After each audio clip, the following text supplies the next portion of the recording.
गौरचन्द्राय राधिकाय तदालय कृष्णाय कृष्णभक्ताय तद्भक्ताय नमो नमः। सो हम लोग गुरु वैष्णव का अनुगत में जहाँ पर आए हैं, यह है अक्रूर घाट। अक्रूर जी जदुवंशियों में विशेष स्थान रखते हैं। ये विश्वसनीय व्यक्ति हैं। कंस भी इन पर विश्वास करता है।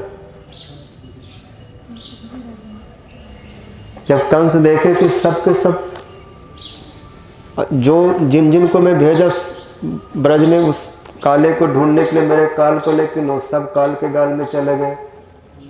आघासुर, बकासुर, पूतना, धेनुकासुर, अरिष्टासुर, केसीसुर, व्योमासुर, जितने भी असुर कंस के थे सब मारे गए। तो कंस बहुत चिंता में पड़े, मुझको कौन बताएगा ये रहस्य, ऐसा क्यों हो रहा है, कौन मार दे रहा है, क्यों नहीं लौट कर आते। जैसे खुद चिंता में पड़ गए तो नारद जी बिना बजाते हुए कंस के पास पहुंचे। उन्हें आइए गुरु जी, बड़ी कृपा हुई, आप बहुत चिंतित लगते हो। नारद जी ने पूछे, बोले हाँ चिंता तो है, मैं इस रहस्य को नहीं जान पाता हूँ, बहुत गुप्तचर भेजा ढूंढने के लिए, जानने के लिए, लेकिन जो जाते वही सब मारे जाते हैं। तब नारद जी बोले कि तुम्हारा काल बहुत बड़ा हो गया है, 11 साल का। एक का नाम कृष्ण है, एक का नाम बलदेव है, बलराम। और ये बात भी ध्यान रखो कि दोनों वसुदेव के पुत्र हैं। तुम्हारे भय से वसुदेव जी कृष्ण को तो रातों रात पहुंचा दिए थे गोकुल में, और बलराम जी देवकी गर्भ से रोहिणी के गर्भ में चले गए थे। जोग माया ने काम किया। जो माया ने तुम्हारे सिर पर प्रहार किया वो तो बहिरंगा माया, उनका एक अंतरंगा स्वरूप शक्ति जोग माया वो सब कार्य कराती। और वो इतने बड़े हो गए हैं, वो रोज रेसलिंग करते हैं, सखाओं के साथ मल्ल युद्ध करते हैं और बहुत पीड़ा कर रहे हैं। ये सुन करके कंस बहुत घबराया और अक्रूर जी के पास स्वयं उनके घर में गया। कंस राजा है, नियम यही होता है कि अपने पास किसी को भी बुला लो, ऑनलाइन उसको हाजिर कर लो, बुला लो, क्योंकि महाराज है, ऑर्डर करेंगे फलाना व्यक्ति मेरे पास, उसको हाजिर किया जाए, तो कोई भी सिपाही पुलिस जाके उसको पकड़ के ले आएंगे। लेकिन कंस जानता है कि बहुत गुप्त कार्य, बहुत बड़ा कार्य है, और इसमें ज़्यादा मैं अपना शक्ति दिखाऊंगा, अपना बल दिखाऊंगा तो काम बिगड़ जाएगा। तो विशेष कार्य करने के लिए बड़े लोगों को झुकना होता है और बहुत बुद्धिमानी के साथ, चतुराई के साथ कार्य करना होता है। इसलिए कंस स्वयं चल के अक्रूर जी के पास पहुंचे उनके घर में, और जा करके अक्रूर जी उनको महाराज है सलाम करने लगे, प्रणाम करने लगे। तो उन्होंने बोला नहीं नहीं नहीं, प्रणाम करने की जरूरत नहीं, हाथ पकड़ लिए से, तुम तो मेरे मित्र हो। अक्रूर जी बोले कंस और मेरे जैसे एक छोटा व्यक्ति को दोस्त बोले, तुम मेरा दोस्त हो, बहुत अच्छा मित्र हो, तो जरूर कुछ न कुछ होगा। अक्रूर जी बोले हाँ हाँ, आप महाराज है, जो कहेंगे वही ठीक है, कहिए कैसे आना हुआ। तो हाथ को बहुत सहलाते हुए, ऐसे प्रेम दिखाते हुए मेरे मित्र, मेरा एक काम कर दो। वो अपने हृदय की बात बताए। किसी से कोई काम कराना तो सब बात बताना पड़ेगा, कैसे क्या कराना, नहीं तो फिर वो ठीक से समझेगा नहीं, काम नहीं कर पाएगा। तो तुम ब्रज में चले जाओ,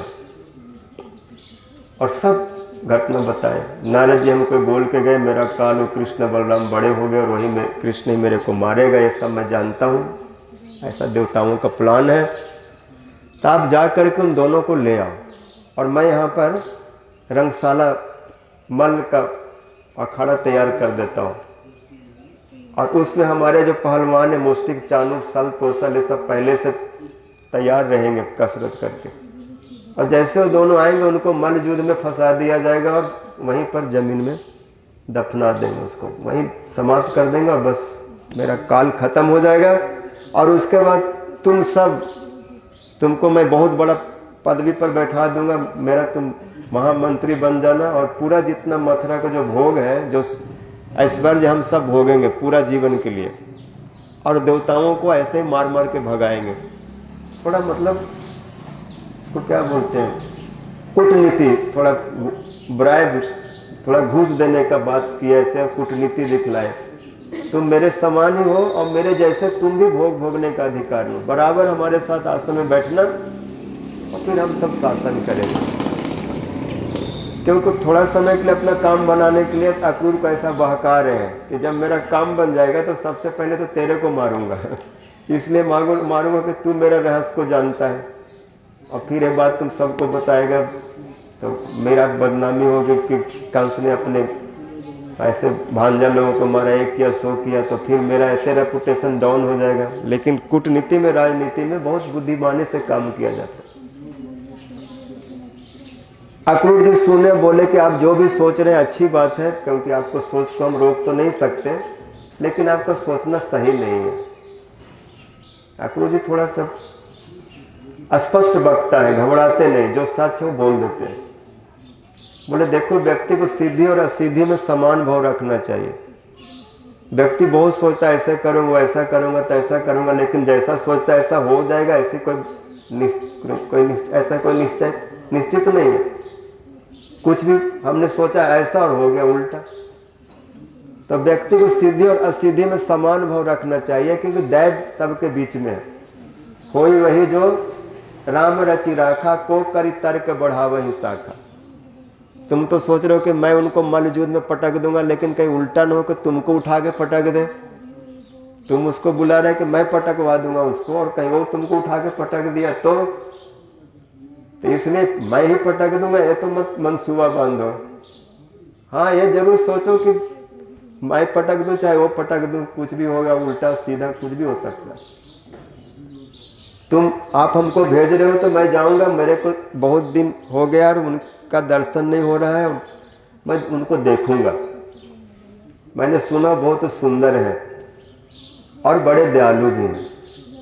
पुतना जैसे राक्षसी को भी उन्हें गति प्रदान किया। उनके हाथ में अगर कोई थोड़ा सा एक फूल भी दे दे, एक फल भी दे दे, एक गिलास जल भी दे दे, एक तुलसी पत्ता भी दे दे, तो उस दिए को, उपकार को कभी नहीं भूलते। उसके लिए अपने आप को भी बेच करके भी उसका उपकार को चुकाते हैं।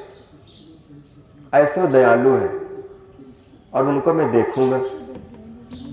तुलसी जल मात्रे न जलस्य चुलुकेन वा विकृते स्वात्मानम भक्ते भयो भक्त वत्सल। भगवान भक्त वत्सल, थोड़ा जल और थोड़ा तुलसी दल पर ही बिक जाते।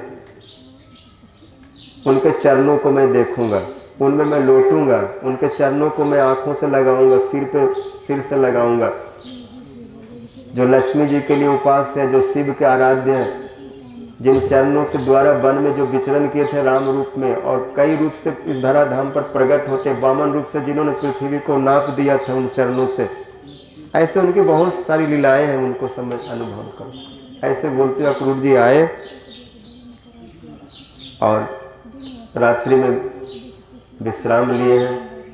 बलदेव कृष्ण जी के साथ वार्तालाप हुई है और सुबह में जाने की तैयारी कर ली। संक्षिप्त में सुनिए, क्योंकि और भी बहुत जगह जाना है। सखा लोग बड़े खुश हुए, क्योंकि सखा ठहरे। वो तो इस बात से खुश है कि मेरा कन्हैया मथुरा जाएगा और नए शहर में हम जाएंगे, बड़ा सिटी देखेंगे। जो कम उम्र को होते हैं, कहीं नया शहर को कोई बात सुनो तो खुश हो जाते। कृष्ण के साथ जाऊंगा और वहाँ पर अच्छा चीज़ देखने को मिलेगा और बढ़िया बढ़िया सामान खरीदूंगा, ऐसा करूँगा तो ऐसा करूँगा। और मामा के यहाँ जा रहा हूँ और मामा ऐसे हम लोग को नया नया कपड़ा दे देगा, कुर्ता दे देगा, धोती दे देगा, टोपी दे देगा। मामा है ना, तो सबको बांटेगा तो नए नए कपड़े मिल जाएंगे। और वो मथुरा के राजा भी है तो बड़ा मौज हो जाएगा। चलो भाई चलो, वो तो सब बहुत खुश हो रहे। लेकिन जसोदा जी माता है और माता का जो हृदय होता है बहुत गंभीर होता है। क्या होना है नहीं होना है माता को अनुभव में आता है। क्या अच्छा होगा, क्या बुरा होगा, क्या इष्ट होगा, क्या अनिष्ट होगा, माता लोग समझ जाती है। इसलिए समझते हैं कि उनका पुत्र के प्रति बहुत स्नेह होता है, और स्नेह होने से आप बहुत कुछ जान सकते हैं कि मेरा बालक का अच्छा होगा ना बुरा होगा, मंगल होगा ना अमंगल होगा। तो मैया के आंख फड़कने लगे। बायां आंख। वो समझ गए कि कुछ होने वाला है, कृष्ण जाएगा तो लौट कर नहीं आएगा, क्योंकि मथुरा में बहुत काम है और एक उन कामों में उलझ जाएगा, लौटना मुश्किल हो जाए। तब वो कहने लगे कि ब्रजवासियों, आप लोग क्या सब भांग पी लिए हो, होश में नहीं हो? ब्रज में ऐसा कोई हितैषी नहीं है जो जाते कृष्ण बलदेव को रोकने के लिए चेष्टा करे? सब उनके साथ में हाँ मिला रहे। आज लगता है मेरे ब्रज में मेरा कोई हित करने वाला नहीं। ऐसे बोल के मैया कृष्ण को पकड़ लिए और बोले तू जा रहा है, और जब तुमने जाने का निश्चय कर लिया तो मैं क्यों बाधा दूं? अगर मैंने तुमको रोका तो लोग मेरे प्रेम को छोटा समझेंगे। मेरा प्रेम इसलिए नहीं है कि मैं तुम्हारे कार्य में बाधा बनूं। प्रेम का माने होता है जिससे प्रेम किया जाता है वो किस में सुख है, किससे प्रसन्न है, वही कार्य कर लो। तत्सुखी सुखित, तुम्हारा सुख ही मेरा सुख है।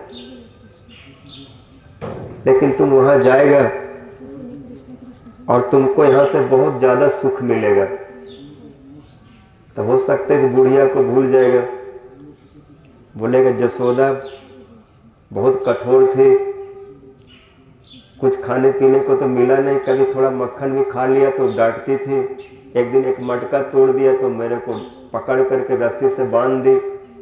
ये सब तुम्हारे मन में आएगा ना। ये सुन के कृष्ण रोने लगे, बोले मैया तुमने जो भी डांटा, जो भी बांधा, जो भी किया वो मेरे लिए किया, मेरे स्नेह में किया, मेरे हित के लिए किया। मैं जब मट्टी खाता था तो मेरे कान को जोर से घुमा के मेरे मुंह से मट्टी निकाल लेती थी, इसलिए कि मैं अस्वस्थ न हो जाऊं। गोपियों घर में मैं चोरी करने जाता, मेरे को रोकती थी कि बदनाम न हो जाओ, लोग मेरे को चोर चोर न बोले, और बदनाम तो हो ही गया, सब हमको माखन चोर बोलते। लेकिन भक्तों के लिए मैं ये सब परवाह नहीं करता, सबके भाव को मैं लेता हूं, क्या करूं। मैं उसको आलिंगन किए बोले कि मैं ये दूध, आपका मक्खन, आपका स्नेह भूलूंगा नहीं, और मैया चिंता मत करो, मैं परसों चला आऊंगा। ये जो परसों शब्द बोल दिया, इसमें ब्रजवासियों को विश्वास हो गया, आशा हो गई कि परसों क्या होता है, एक दिन बाद, day after tomorrow I will return, परसों जिसको बोल। इसलिए मैया भी शांत पड़ गई, और कृष्ण जाना चाहते इसलिए वो रोना भी नहीं चाहती मैया, क्योंकि जाते समय अगर रोऊंगी तो इनका अमंगल होगा, इनका मार्ग में अपशकुन हो जाएगा, मार्ग इनका यात्रा शुभ नहीं होगी। मैया और विशेषकर गोपियों ने ही कहा बाद में कि आप जाते हो तो जाओ, आपका मार्ग शुभ हो, लेकिन अगर किसी कारण मेरा जन्म हो तो मेरा उस स्थान पर ही जन्म होना चाहिए जहां पर आप जा रहे हैं। ये सीधे नहीं बोले कि अगर हम शरीर छोड़ देंगे तो फिर क्या होगा, शरीर छोड़ने की बात नहीं बोले, बोलते मेरा अगर दूसरा कोई जन्म हो तो जहां आप जा रहे हैं वहां पर ही मैं जन्म ग्रहण करूं, और वहां जन्म ग्रहण करके फिर मिल सकूं। मतलब आपके जाने से, तुम्हारे जाने से हम बचेंगे कि नहीं, कुछ निश्चित नहीं। इस प्रकार कृष्ण जा रहे हैं, बलदेव जी रथ पर चढ़ गए दोनों भैया, अक्रूर जी जल्दी सुबह में ही, क्योंकि जानते दिन होगा तो और भीड़ जुटेगी और परेशानी होगी और लोग घेर लेंगे, इसलिए 4 बजे भोर में ही निकल पड़े, जल्दी से बिना नहाए धोए उठे और जल्दी से रातों रात उनको लेकर भागने लगे। गोपियां जान गई, वो भी भाव स्वरूपा है, पता चल गया, वो आकर के रास्ते में यहीं पर मार्ग में सो गए। राधा रानी कभी दैन दशा को प्राप्त नहीं होती है, लेकिन आज उनकी जो दशा है वो कौन वर्णन करेंगे। देख रहे हैं कोई कृष्ण को रोकने वाले नहीं है, ऐसे परिस्थिति में केवल बलदेव जी रोक सकते हैं, लेकिन वो भी रथ के ऊपर चढ़ गए, वो भी कृष्ण के साथ बैठे हैं, वो भी तैयार है। उसमें राधा रानी मुंह में तिनका डाल के, गले में वस्त्र डाल के, आंखों में अश्रु भर के बलदेव जी की तरफ देख रहे हैं। कृष्ण को देखे, कृष्ण के मनोभाव समझ गए, वो जाने को निश्चित है। दाऊ जी को देख रहे, उसमें दाऊ जी को जो दशा हुई वो नहीं बता सकती, इतना व्याकुल हो गए, इतना व्यथित हुए, इतना उनको हृदय में वेदना हुई कि राधा रानी कभी मेरे से इतना दैन्य भाव में कभी नहीं देखते। आज हमसे आशा कर रहे हैं कि आप इनको रोक दो, बड़े भाई आप बोल दो। कोई कुछ नहीं बोल रहे हैं तो गोपियां ही बोलने लगी, हे कृष्ण, हे गोविंद, हे दामोदर, हे माधव। आज तक गोपियां सबके सामने ऐसा कृष्ण का नाम उच्चारण नहीं करती, छुप करके करती, क्योंकि लोग पूछेंगे तुम्हारा कृष्ण के साथ क्या संबंध है।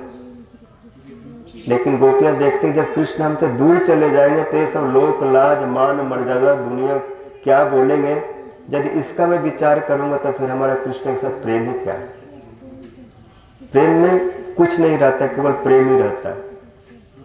और लोक लाज भय सब, घर तजो बन तजो नागर नगर तजो बंसी बट तज तजो ताहू पे न लाजे। बाबरो कहत लोक बाबरी कहत मोको बाबरो भयो लोक बाबरी कहत मोको बाबरी कहत मैं ताहू न बरजियो।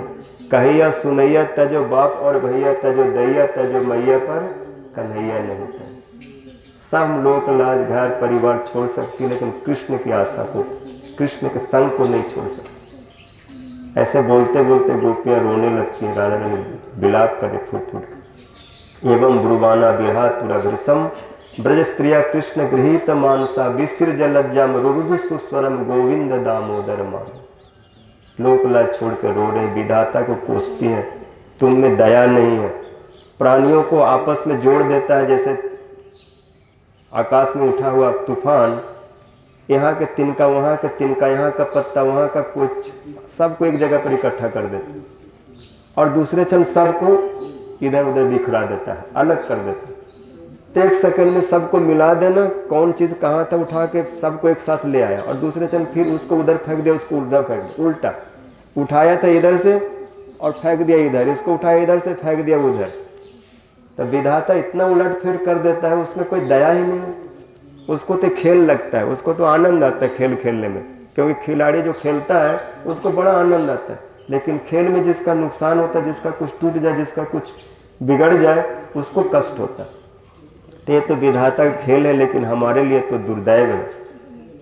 कृष्ण गोविंद गोविंद गोपाल नंदलाल, कृष्ण गोविंद गोविंद, कृष्ण के नाम को उच्चारण करते हुए गोपियां तब तक रोती रही, मार्ग में गिरी रही, जब तक वो कृष्ण के रथ का ध्वज देखना बंद नहीं हुआ और आकाश में उड़ती हुई धूल का देखना बंद नहीं हुआ। तब तक गोपियां कृष्ण को निहार रहे और अक्रूर जी जल्दी जल्दी रथ को चलाते हुए इस स्थान पर चले आए और यहाँ पर उन्होंने स्नान के लिए हृदय में प्रवेश किया। जैसे अंदर उतरे तो वहाँ पर देखते हैं शांताकारं भुजग शयनम पद्मनाभम सुरेशम विश्वाधारम गगन सदृशम मेघ वर्णम शुभांगम लक्ष्मी कांतम कमल नयनम जोगी विद्यान गम्यम वंदे विष्णु भवभय हरम सर्वलोकैकनाथ। जो कृष्ण रथ पर है वो तो जल में उतर आए हैं और बलदेव जी वहाँ पर शेष रूप में उनके लिए पलंग बन गए और उस पर वो शयन कर रहे हैं। देखने में तो बिल्कुल ऐसा ही है, लेकिन ऊपर जो बैठे कृष्ण है उनका गर्दन झुका हुआ है, मोर मुकुट है, बंसी आदि धारण किए हुए हैं। बाद में तो ब्रज जाते जाते सब यहीं पर छोड़ दिए, लेकिन उस स्वरूप को दर्शन किए, बड़ा पीड़म नटवर बपू। लेकिन अंदर वाले जो महाविष्णु है उनका गर्दन बिल्कुल सीधा है, झुका हुआ नहीं, और बहुत गंभीर है, कुछ बात ही नहीं कर रहे हैं। ऊपर वाले जो बैठे रथ में वो तो चाचा चाचा कह के पूरा कान को खा रहे हैं, चाचा मेरा प्यारा चाचा, मेरा अच्छा चाचा। कभी दाढ़ी को भी हिला दे रहे, चाचा मथुरा ले जा रहे हो, क्या खिलाओगे, कहाँ रखोगे, कुछ व्यवस्था करके आए हो ना, ऐसे ले जा रहे हो, ऐसे मीठी मीठी बातें कर रहे हैं जैसे बालक बोलते हैं। और ये अंदर में जो बैठे हैं तो सबको बाप जैसे बैठे हुए हैं, बात ही नहीं कर रहे हैं, एकदम से हाथ जोड़ लिए उस विष्णु को देख करके। और बाहर कृष्ण को इधर दोनों तरफ देखे, फिर कृष्ण से पूछ रहे हैं कि क्या मैं देख रहा हूं। तो कृष्ण बोले चाचा जी जो देखना चाहते थे वही मैं दिखा रहा हूं। क्योंकि चाचा जी के मन में थोड़ा सा भय हो गया कि एक छोटा सा बच्चा जो गोपियों को मक्खन लूटता है, मैया इसको रस्सी से बांध देती है और एक एक घंटा में उसको भूख लगता है, रोता है, हंसता है, नाचता है, गाता है, जो इस प्रकार के साधारण बालक है वो कंस को कैसे मार पाएगा? कंस तो साधारण नहीं हो, तो बहुत बलवान है, और ये तो बालक जैसे है। क्योंकि चाचा थे, चाचा जैसे अपना रूप दिखाए चाचा को, तो चाचा उसको सचमुच छोटा सा भतीजा ही समझे। इसलिए बोला आप बिल्कुल मेरे को छोटा सा भतीजा मत समझो, ये तो आपके भाव के लिए मैं ऐसा भतीजा बना हूँ, लेकिन अगर बात आती है मेरे स्वरूप का तो मैं सबका बाप हूँ, ये भी आप जान लो। इसलिए मैंने दिखा दिया जिससे आपके अंदर का जो भय है खत्म हो जाए। तो वही ब्रह्म हृदय है जहाँ पर नंद बाबा ने भी वरुण लोक में प्रवेश किया था इसी हृदय से, और इसी हृदय में ब्रजवासी लोग प्रवेश करके वैकुंठ का दर्शन किए थे। लेकिन वो वरुण लोक में जाके बाबा को खुश नहीं मिला, वैकुंठ में जाकर ब्रजवासी वो खुश नहीं हुए, क्योंकि ब्रजवासी कहीं भी जाए कोई भी आदर स्वागत कर दे, लेकिन ब्रज जैसा भाव उनको नहीं मिलता। इसलिए किरत सुता के पग पग पे प्रयागराज यहाँ, केसर की केली कुंज कोटि कोटि काशी है, जमुना में जगन्नाथ, रेणुका में रामेश्वर, तरु तरु लता पे अमित अयोध्या निवासी है। गोपिन के द्वार द्वार बसत हरिद्वार, यहाँ बद्री केदारनाथ फिरे दास दासी है। स्वर्ग अपवर्ग सुख लेके करेंगे कहा, हम तो श्रीधाम वृंदावन वासी। ब्रजवासी न तो किसी स्थान को लेना चाहते हैं, क्योंकि सब कुछ है, जहाँ जहाँ राधा चरण रखती है राधा रानी, वहीं वहीं करोड़ों प्रयागराज है। किरत सुता के पग पग प्रयागराज, और एक एक कुंज में करोड़ों काशी का निवास होता है। गोपियों के द्वार पर हरिद्वार है, बद्री केदारनाथ दास दासी की तरह घूमते रहते, कहीं कोई सेवा दे दे मेरे को, कहीं पर कोई आटा पीसने का काम दे दे, कोई पानी भरने का काम दे दे, कोई रस्सी बांटने का काम दे दे, ऐसे दास दासी बन के जहाँ घूमती है। भुक्ति मुक्ति जहाँ पर दासी जैसे भटकती है द्वार द्वार में, कि मुझको भी कोई अपना लो, मुझको भी कुछ दे दो। मुक्ति कहे गोपाल से मेरी मुक्ति बताए, मैं बहुत परेशान हूँ, मेरे को मुक्त कर दो। तो जहाँ मुक्ति भी मुक्त हो जाता है, ऐसे ब्रजवासी सब स्वर्ग अपवर्ग मोक्ष भोग लेके क्या करेंगे? ये ब्रज छोड़ के कुछ नहीं चाहते, और कृष्ण भी ब्रज छोड़ के कुछ नहीं चाहते। जो कृष्ण मथुरा गए, एक वसुदेव का भाव गया, ब्रज का भाव नहीं गया। क्षत्रिय स्वभाव वाले जो कृष्ण थे वसुदेव नंदन, उस भाव को लेके गए। जो ब्रज का कृष्ण थे बराह पीड़म नटवर बपू होते, यहीं पर रुक गए। इसलिए कृष्ण अन्य जदु संभूत जस्तु गोपेंद्र नंदन, वृंदावनम परित्यज्य पाद में कम न गच्छति। वृंदावन के कृष्ण वृंदावन में रहते। इसका मतलब क्या है? ब्रज का जो भाव है, ब्रज में जैसे कृष्ण बराह पीड़म नटवर बपू है, जैसे नटखट है, जैसे गर्दन हिला के झुका के चलते हैं, ऐसे मथुरा में कृष्ण की लीला नहीं है। इसलिए मथुरा वाले कृष्ण मथुरा वाले हैं, वो ब्रज जैसे वहां नहीं होते। इसलिए मथुरा में वृंदावन के कृष्ण का दर्शन नहीं।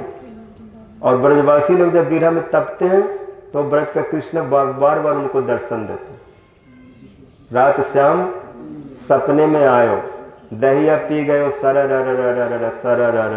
ये जो भाव है, सच में कृष्ण आते हैं। जो यहाँ छुपे हुए कृष्ण है ब्रज में, जब गोपियों की विरह वेदना बहुत बढ़ जाती है तो स्वप्न में साक्षात में चले आते हैं। कभी खिड़की खोलते हैं, कभी मटका से मक्खन निकालते हैं, कभी दही लेते हैं, कभी दूध पीते हैं, कभी गोपियों के सोए अवस्था में जूड़ा को बांध देते हैं, कुछ न कुछ करते रहते हैं। जब श्याम मेरी खिड़की खोली, खिड़की खुल गए चर, इस तरह से रात श्याम सपने में। तो ब्रजवासियों का कृष्ण है, वो ब्रजवासियों से राधा रानी से अलग नहीं है, क्योंकि जो वृषभानु नंदिनी राधा है उनका कृष्ण के साथ वियोग है ही नहीं। श्री राधा जी का भी 3 स्वरूप है, शक्ति संजोगनी कामा, बामा शक्ति विजोगनी। ब्रजे वृषभानु नंदिनी, ब्रजे राधा त्रय कृतिता। वृंदावन में 3 तरह की राधा है। एक संजोगनी राधा है जो कुरुक्षेत्र में चली जाती है, और एक वियोगनी राधा है जो उद्धव की आरी में रोती है कृष्ण के लिए, कृष्ण गोविंद गोविंद गोपाल नंदलाल कहते। और एक है वृषभानु नंदिनी राधा। जो वृषभानु नंदिनी राधा है वो तो सब समय निकुंज में कृष्ण के साथ ही रहते हैं। एक प्राण देव, उनका कभी वियोग है ही नहीं, कभी अलग नहीं, एक क्षण के लिए भी अलग नहीं होते, उनका वियोग नहीं हो। स्वाधीन भत्रिका होकर विराजती है, हर समय कृष्ण के साथ है। तो ऐसे ब्रज के भाव है, और इस भाव को महाप्रभु जी ने बतलाए। नहीं तो ब्रजवासी लोग जो ब्रज के भाव वाले, यदि एक उनको अनुभव में आज कृष्ण यहाँ है ही नहीं, तो फिर ब्रजवास करने का, भजन करने का मतलब क्या रह जाएगा? राधा रानी का सत्संग विरह में ही रहेंगे? तो विप्रण का एक भाव है, लेकिन महाप्रभु जी देखा जो हमारे जो राधा रानी है वो ब्रज से बाहर नहीं जाती, और हमारे ब्रज में कृष्ण वही ब्रज से बाहर नहीं। महाप्रभु जी भाव दिए, रूप गोस्वामी से बोले कृष्ण को ब्रज से बाहर मत करना, नहीं तो भक्तों का प्राण निकल जाएंगे, वो भजन कैसे करेंगे, वो तो दिन रात रोते ही रहेंगे। तो इसलिए रूप गोस्वामी ने भी द्वारका लीला को अलग वर्णन किया, ललित माधव नाटक में, ब्रज लीला को अलग वर्णन किया विरह नाटक में। इसलिए महाप्रभु जी यहाँ पर आए और यहीं पर विश्राम किए, और ब्रज में इमली तला पर वृंदावन में रोज जाते थे, क्योंकि उस समय वृंदावन घोर जंगल था, कोई बस्ती नहीं, कुछ नहीं।